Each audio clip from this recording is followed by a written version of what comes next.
anyị ga-enwe ya n'anyasị nke onye ji ego ngwu ya kpakwara. Anyị agaghị abụ enemi nke onwe anyị.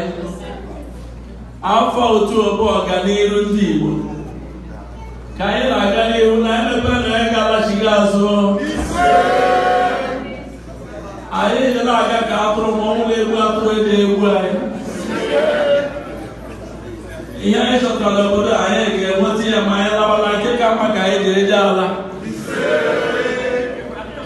Ndị niile nọ nga ma ụmụaka ma ụmụ nwaanyị ma ụmụ nwoke, ndị ji alụbe nwaanyị ụnụ ji alụ nwaanyị, ndị ji amụbe nwaanyị amụta nwa, ndị dị ime ji amụ ya siriri were,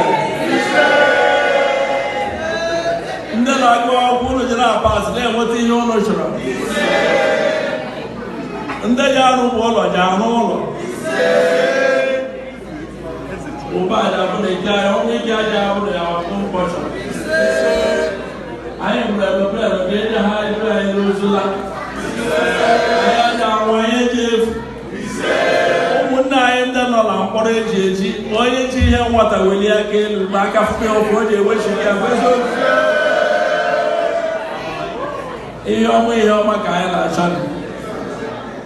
Ka nzukọ anyị abụrụ oji nye onye nwụrụ ọnụ ihe gosi nwanne ya ụzọ. Anyị eji eme anyị rụchaa na ogwe anyị asị ogwe gbachie.